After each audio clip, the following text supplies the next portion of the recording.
ஓம் நமச்சிவாய. நாம் கடலூர் மாவட்டத்தில் அமைந்திருக்கும் பாடல் கிடைக்கப்பெறாத சிவஸ்தலங்களை எல்லாம் பார்த்து கொண்டிருக்கின்றோம்.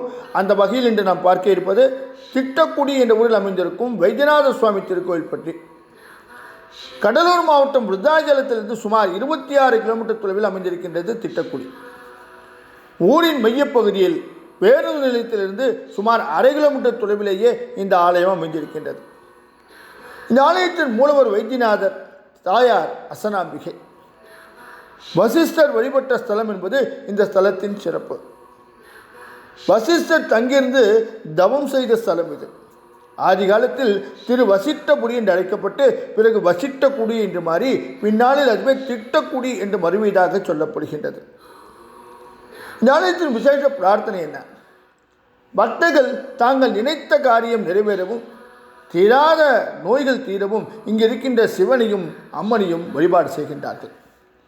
நேர்த்திக்கடனாக பக்தர்கள் இங்கு இருக்கின்ற சிவனுக்கும் அம்மனுக்கும் அபிஷேகம் செய்து புது வஸ்திரம் சாத்தி தங்கள் நேர்த்திக்கடனை செலுத்துகின்றார்கள். சரி, இந்த தலத்தின் பெருமை என்ன? இந்த தலத்தில் நோய் தீர்க்கும் மருத்துவராக ஈசன் அருள்வதால் சிவனாருக்கு வைத்தியநாதர் என்ற திருநாமம் ஏற்பட்டது. இங்கே இருக்கும் இறைவி அசனாம்பிகை. ஒரு காலத்தில் இந்த பகுதி வேங்கை மரம் சூழ்ந்த இடமாக திகழ்ந்ததால் வேங்கை வனம் என்று அழைக்கப்பட்டது. வேங்கை மரம் என்பது வெற்றிக்கு உகந்த மரம் என்று சொல்வார்கள். முனிவர்கள் இதை புகழ்ந்து பாராட்டி இருக்கின்றார்கள். எனவே இந்த தலத்து நாயகிக்கு வேங்கவன நாயகி என்றும் ஒரு பெயர் அமைந்ததாம். இத்தனை பெருமைகளை அறிந்த மன்னர்கள் இந்த கோவிலை கட்டி ஏராளமான திருப்பணிகளை செய்திருக்கின்றார்கள்.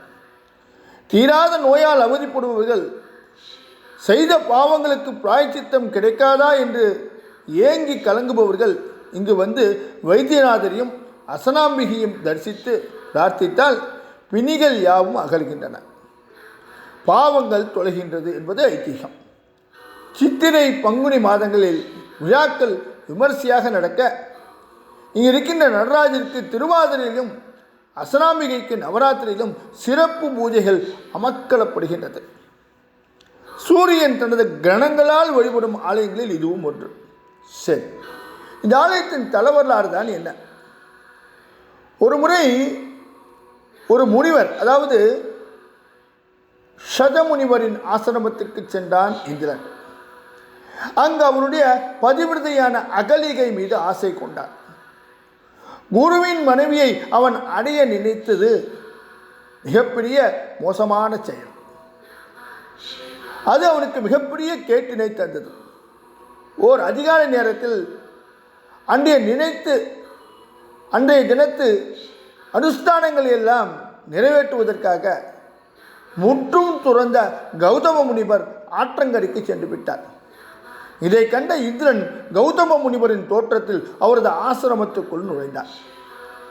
இதை ஞான திருஷ்டியால் கௌதமர் உணர்ந்து விட்டார். ஆசிரமத்தை அடைந்தபோது கௌதமர் உருவில் இருந்த இந்திரன் அவரது கண்ணில் படாத வண்ணம் பூனையாக மாறினார். இதை அறிந்த கௌதமர் ஞானக்கண் திறக்கும் ஆசானுக்கு, நீ தருகின்ற குருதட்சணை இதுதானா? சீச்சி, உன்னுடைய கண்களில் கொப்பளித்து கிடைக்கின்ற காமம் நீ எவ்வளவு பெரிய அயோக்கியன் என்பதை உணர்த்துகின்றது. மாற்றான் மனைவி மீது ஆசைப்படுகின்ற உன்னை உலகத்துக்கே தெரியப்படுத்த வேண்டும். உன் அங்கம் முழுவதும் கண்களாக கடவுது என்று கடுங்கோபத்தோடு சாபமிட்டார். அவன் கைகளில், கழுத்தில், தலையில், நெஞ்சில், வயிற்றில் என ஆயிரக்கணக்கான கண்கள் தோன்றியது. கலங்கி போனான் இந்திரன். இந்த சாபத்திலிருந்து விமோச்சனம் தாருங்கள் குருவே என்று கண்ணீர் விட்டு வேண்டினான். அவனுடைய உடலில் இருந்த அத்தனை கண்களில் இருந்தும் தாரை தாரியாக கண்ணீர் பெருக்கெடுத்தது. நெற்றிக்கண்ணை கொண்டு உலகை காணும் சிவபெருமானால் மட்டும்தான் உமக்கு விமோச்சனம் அளிக்க முடியும் என்று இந்திரனிடம் சொன்ன கௌதம முனிவர் அகலியையும் கல்லாக கடவுது என்று சாபமிட்டார்.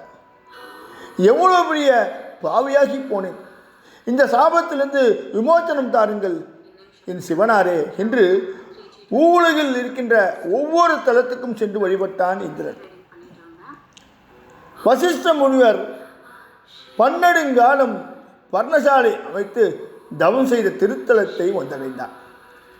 தேகம் முழுவதும் கண்களை பெற்றதுடன் தீராத நோயையும் சாபமாக பெற்றிருந்தார். அங்கே இருக்கின்ற சிவனாரை மனமுருக பிரார்த்தித்து வழிபட்டு வந்தார். நீண்ட தவத்துக்கு பிறகு இந்திரனுக்கு மனமருங்கினார் சிவபெருமான்.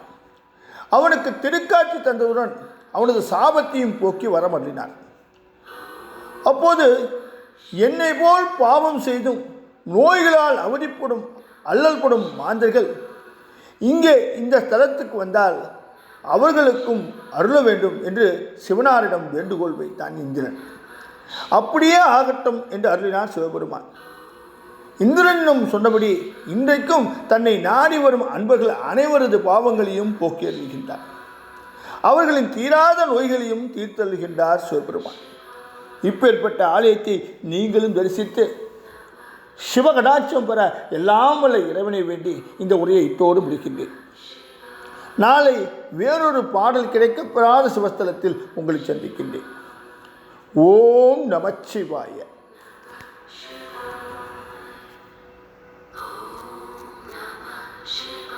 ஓம் நமச்சிவாய.